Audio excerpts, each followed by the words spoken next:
Well, when it comes to not getting turned down, if you get stuck in the cycle of pride, you'll end up turning yourself off and then feeling like you're awesome. So let's not do that. Well, hello, everybody. This is Stephen Reed from Music and Ministry. We are back today continuing our deep dive into the subject of how to not get turned off on your sound board and be on the team that you're on. And it's unfortunately the reality in many churches across America and most of the world where people are up there pouring out their heart to the Lord, and yet we can't hear what it is that we see. And we have talked a lot about the reasons why that is. But the main reason is that they're not playing the right part at the right time with the right sound. And then we've gone over these 6 reasons why you wouldn't know what that is, or you think you know what it is and you don't actually. And the number one reason is pride. And that's one we're going to talk quite a bit about today. And it's a very touchy subject. And so I'm hopeful that I will not offend you, or at least that I will share with you the truth and love. And it will definitely be challenging. And it will move you forward. So let's see how that goes. Number 2 is going to be ignorance. Number 3 is going to be bad systems, which we spent a lot of time on today. And we will continue because it's a big deal. You can't get past most of those. Number 4 is going to be deception, which we'll talk a lot about today. Number 5 is going to be a current inability, meaning that you just don't know something that you need to get better, either through practice, or it is something that we just as humans can't do because we're humans and we're not machines. And then number 6 is going to be willingness. Are you willing to do it? Are you not willing to do it? That is a huge factor in whether or not things are going to get done. So all of them are intertwined and they have the relationship with each other. And I mention them pretty much every time because they're super important. But I've kind of glanced over the first one as we've gone by and just said it's a big deal. And it is a big deal. It's the biggest deal. And we all deal with it, and it causes a lot of issues. And it comes when we get into this moment of where we do everything that we know how to do. We come to the moment where we're going to lead worship and it does not go like we thought it would. And it is in that moment where what we thought and where we're at, there's this gap in between, and our pride gets involved and we're like, and we'll either feel like we're awful, and worship leaders, we have a terrible habit or reputation of just being super sensitive. And that's because we have these issues, this pride issue. I want to be this good. I see myself being this good. And then when I'm not this good, then we go from potentially being overly excited about I'm awesome to then, I'm not as good as I thought it was. I'm a worm and I'm terrible. And so when anybody says anything, and pastors walk on eggshells around most worship leaders to say anything because they get so upset. And I'm going to say some things today that will probably get you a little upset. But we're going to, again, truth and love, and try and help get past these things, because pride, for the most part, is an overcompensation for our insecurities. And so when we get to that moment where we're not as good as we thought we were, we will do one of 2 things. We will either humble ourselves and say, you know what? Yeah, okay, that stinks. And usually in that humbling process is that downward spiral of like, I'm terrible, I'm nothing.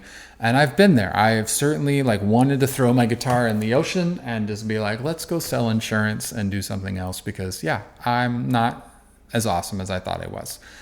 Right. So it took a minute to recover from that. And then you're like, you know what? I still love playing guitar. I'm not terrible. I'm okay, but I need to get better. I'm not where I thought I was, but I can see I could practice and I could get better. Maybe I can't even get to this level, but I know I can get to this level, and I'm good with that, right? And so after that humbling process, and I can either humble myself or I can be humiliated. Those are the 2 main ways that you counteract pride. And I've had both of them happen, and I'm much more of a fan of humbling myself versus being humiliated. It is at that point where I then decide, okay, how am I going to get to the place where I see myself wanting to be there? What you do in that moment really can change the trajectory of your life, your ministry, because you can either work to get better, right, and put in the time and put in the effort, or you can start to take some shortcuts in the sense of this makes me look like I'm better. Or you can find people who will tell you what it is that you want to hear. And sometimes you can even get stuck in this loop where you then become self-deceived to where you believe that you are as good as you want to be, even though You kind of know that you're not, but you think that you are. And I am describing in general some very specific habits that we do as worship teams. And so I kind of want to get into that because a lot of the things that we do as worship teams are based on things that are not real, that are a result of that pride cycle of what I'm talking about. And these moments where you try something, it's not as good as you would like it to be, and then you start doing things to achieve that. And then if you don't realize that that's what's happening out there, other people then try to copy that. And then we just get this revolving cycle of everybody's trying to live up to this fanciful idea of what it is. And nobody is actually as good as they say they are. And so then we have built these bad systems based on this cycle of pride that is causing a problem. So I would encourage you just in general, like when you reach that moment where you find this is it, I'm ignorant. Number two, I'm ignorant. I don't know how to get any better. You have to be careful in those moments. All right, so let me give you some examples. And again, try not to offend anybody, but we're going to truth and love here. So as I mentioned a lot, we do almost everything that we do as worship teams and based on our worship recordings. And I keep saying it, and I'll say it again. Those are not real. They were not recorded live. If they even were recorded, they were completely re-recorded, or maybe the drums were kept. But they have, a lot of times these days, pre-recorded all of that. And it's not like they re-record like 10% or 20%. It's like 90%, 99% are being completely re-recorded, fixed, edited, enhanced, taken from a live mono environment and put into a stereo environment. And even if they were recorded live, those are still not like Sunday service meetings. Those are special events, recording events where all of the people who come to church because it's the church nearby and who they love the kids ministry and maybe they want to hear the pastor speak and tolerate the worship team, those people don't show up on those nights. And so you have this selective group of people who love to worship. There's no sermon that night. There's no children's care. It's a special event. And we watch that and we think, wow, that church is so amazing, except for that's not a church. The people that you're listening to may not be a church.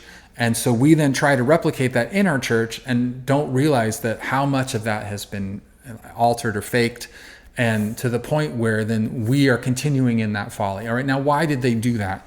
And the answer is because when they made their first recording, they did like I did when I made our first church recording. We went back and listened to it and we're like, man, that was such an anointed service. Why does the music sound so bad? And so then we're like, well, I don't want to put this out in front of other people because they're going to say, oh, well, they're not very good.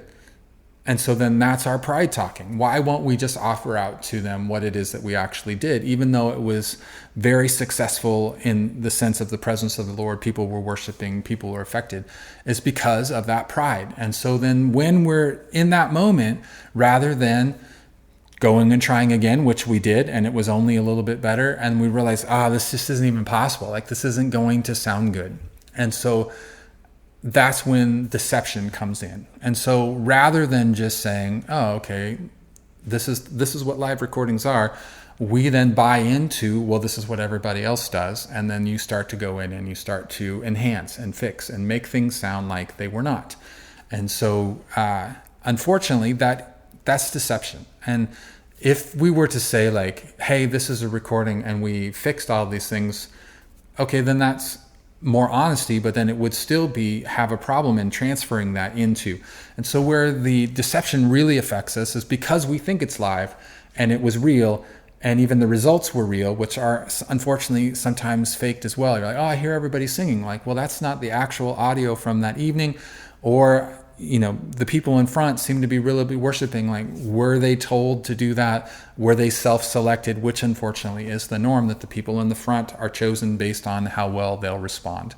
And so we then try to emulate that, believing it was live, but it wasn't. And so then it causes all of these issues that we've been running through in our bad systems, right? And so we then don't get the results in our live setting at our churches. We're like, well, this works so great at the conference. This works so great at the worship night or the concert or on this video that seems to be doing well. And so then we're like, man, we're not as good as those people are.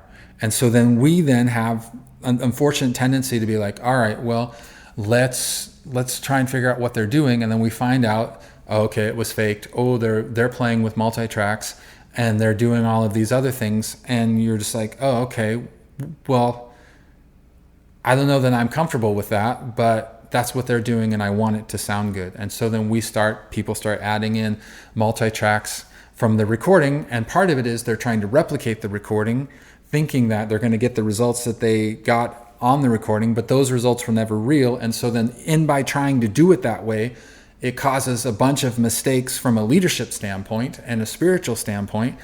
But yet we're like, I want it to sound like it sounded. And if it sounded like it did then we'd get the results that they got. And none of that's true.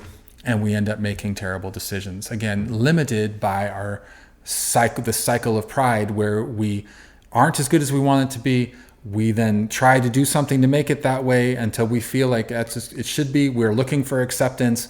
And then if somebody gives us that acceptance, then it just makes us want to do it again and again. And if anybody says anything against that, then we will attack them and be angry with them, which unfortunately is often me, because I feel like the Lord's telling me to share these things with people, and then they are not so nice to me about it. Because why? Because I'm coming against that difference of where they want to be and where they are, and that just kind of opens up this gaping wound of insecurity. And pride is often just an overcompensation for that insecurity. And when I take away that thing that they're using to cover that, then they feel exposed, and then they'll do whatever it takes to get back to that place, right? So that may happen to you as we're having this conversation. But the thing is that that's a very limited system. It's not like it doesn't work. It works a little bit. And so you're like, oh, well, it sounds so good. I'm like, well, it sounds better. You sound about the same. And then the question is, are you getting the results that you were hoping to get?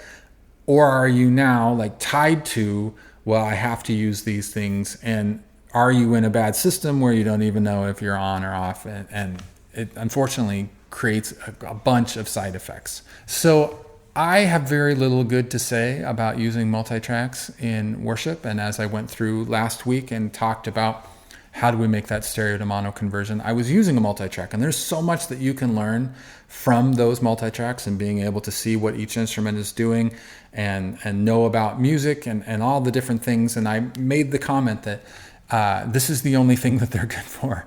And I could feel it even in the moment, being like, I could probably just offended some people or made them wonder what it is that I'm talking about. Because a lot of times the tracks will be what I would call a limited system, meaning that it works to some extent, but it actually is holding you back. And so when we get in these moments, these are some of the hardest to get past, because you kind of have to let it go and go a different direction. And the challenge is that you can't go a different direction unless you let some of those things go. And then ultimately what ends up happening is we create all of these bad systems based on these limited things that were created that were never real in the beginning. And then what ends up happening is that everybody's up there on stage doing what they think is best and is going to help them achieve what they hear in their brain. And they're feeling that through their in-ear monitors and all this. They're like, oh, this is what we were thinking it would be. And people say, oh, worship sounded so good. So it's triggering that cycle. And you end up getting trapped in that cycle. And what, from our standpoint of our discussion about getting turned off, is that you end up turning yourself off because you're putting all of these tracks, these multi-tracks, into this environment where there's already too much sound. And so you get too much sound into a limited space, and then the sound person has to start making choices on who's going to get turned up, who's going to get turned down. Do I want to put in the perfectly tuned and completely perfect tracks, or do I want to let Bob or Cynthia or whoever else is playing these instruments, do I want to have them play? And the answer will almost always be the tracks are going to be better. And so what ends up happening is people are going to get turned down, if not completely off, although they don't know it because they have that bad system for their monitoring. And so they can hear themselves and they're living the Guitar Hero dream, unaware that they're being turned off at the soundboard. And so the people in the congregation think it sounds good. They come to that person later and say, oh, wow, it sounded so good. And that person thinks, oh, I sounded great. But that's not what they mean, and most average person can't tell whether or not tracks are being used or not. And so they think, and they become what I would call self-deceived, in that they think that they're sounding good when in reality they're not even on. They're not actually even a part of the team. They're essentially actors up on stage pretending to be part of the worship team. And that's a sad situation to be in. And unfortunately, that happens so much at churches. And again, it's a limited system, meaning there's only so many songs that you can choose. You're limited by their orchestration. You're limited by the order of those things. And it's all just kind of based on things that were never true. And so again, what happens in this limited system is by using those things, you then stop doing the things that would get you past them. And so a lot of people use multi-tracks. They're like, well, I don't have a bass player. And so what am I going to do? I want to have that. And so they just add the bass player in through the multi-track. And so I always ask people, well, do multi-tracks help you get more bass players? And the answer is no, they replace your bass player. And so you just turned off a bass player completely, in the sense of like you didn't even create it. Or if somebody came to your church, I won't attend a church that uses multi-tracks. Why? Because I don't want to be a part of that. And so you just took me off your team just by using them. And you're like, well, that's an interesting thought. I thought all professional music, like, no, like I don't want to do that. And so that may be a new thought, right? But you're completely turning off musicians. And so what then ends up happening is you don't get good at finding new musicians, or you don't get good at making new musicians. And so, the Bible says to go in all the world and make disciples. And I say that all the time to people, because it's not go and find disciples. It's not go and put out an advertisement and say, hey, we're looking for disciples. You go and you make disciples. And so bass is super easy to play. And you really want, because of our mono conversion that we've talked a lot about, you want somebody who's a basic bass player to be a part of your team. And so I go to churches all the time, and I can look at you in the eye and say, it is so easy to make bass players. And you just find people who have two fingers, at least one on each hand, and have some element of rhythm and have a willing heart. And they can be your bass player as long as they have a bass and a cable, and all of that's important as well.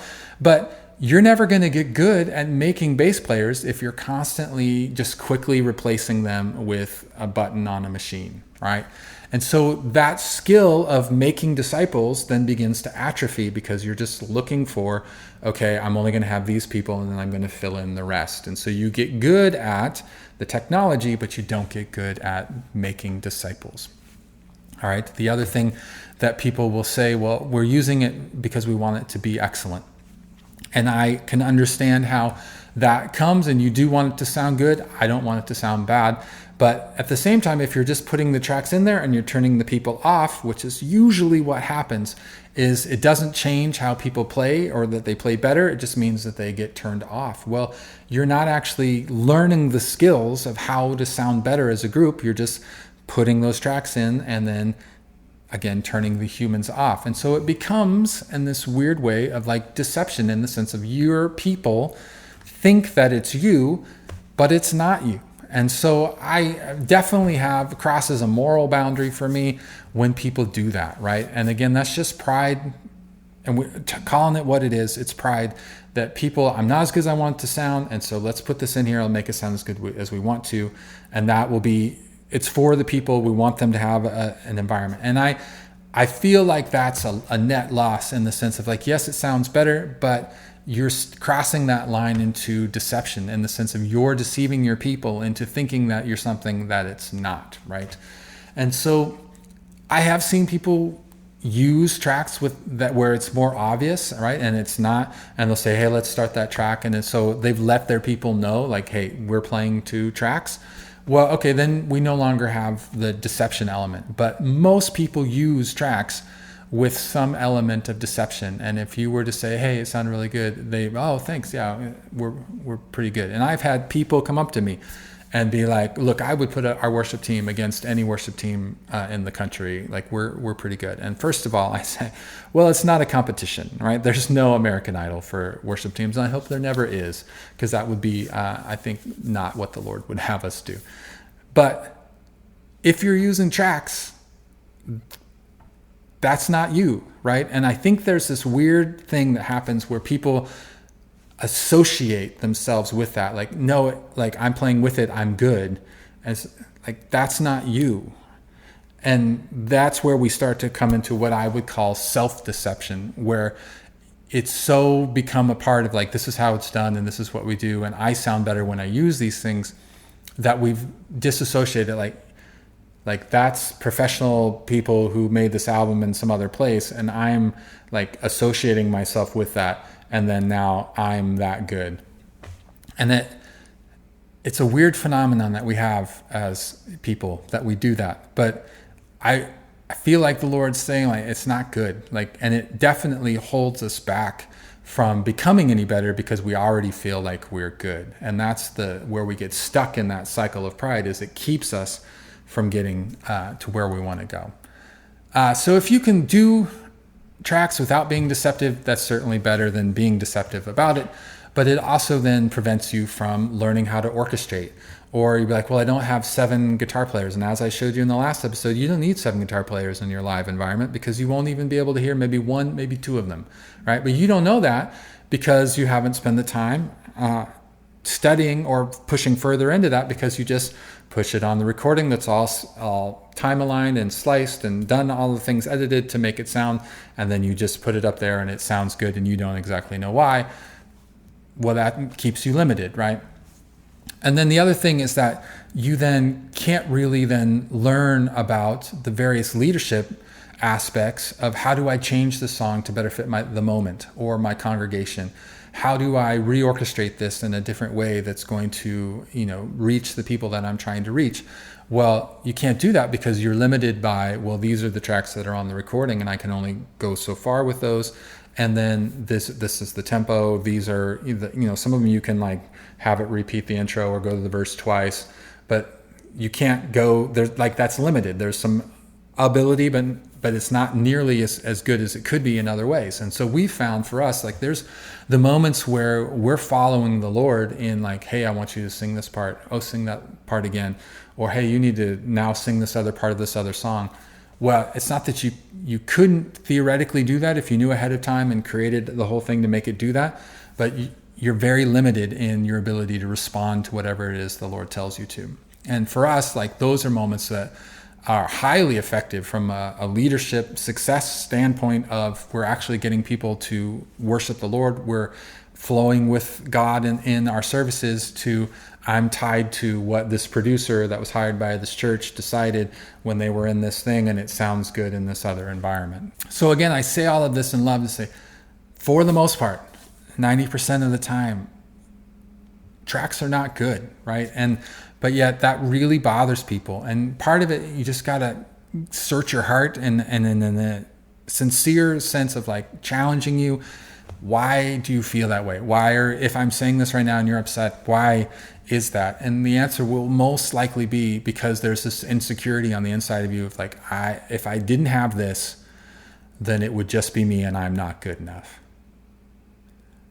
And that's a real fear, and I have complete empathy for you and understanding of what that is. But at the same time, you're never going to get past that. It's always going to be this like hidden monster in your closet that's going to keep you from doing things and being as good as you'd like to be, because it's constantly being masked by these other things. If you're unwilling to let that and work on that, then you're never going to get past it. And so as we walk through some of the things that we're going to share about, okay, how do we orchestrate and how do we do these other things? Like, I feel like we had to have this conversation because so many people are not going to listen because they're just be like, oh, well, we're already good. Or like, I would just do that with a multi-track. But there's a problem, right? In that you're now participating in that deception. You're now not helping develop people. You're not growing yourself into these other things. And depending on how your other systems are set up, you may actually be self-deceived to think that you're a part of the team that you're not actually on, that everybody seems to like, right? So that's a lot. That's a lot to take in. And I totally understand if you're just like, yeah, Steve, I don't want to watch your videos anymore. But I hope that you'll come back and you'll stick with us. And that the Lord will show you some of the things that He's shown me. And again, no judgment on my stand. I've been through all of this and been tempted and have done quite a few of the things that I'm talking about negatively here. But I'm telling you, there's a better way, and I feel like the Lord's shown it to me, and I'm more than willing to share it with you. So stick with us in the episodes to come. If you need more information about us or other things that we do, head over to musicandministry.co, where we've got books, we've got videos, we've got articles, we've got all kinds of stuff that will hopefully help you do whatever it is that God's called you to do. So until next time, God bless.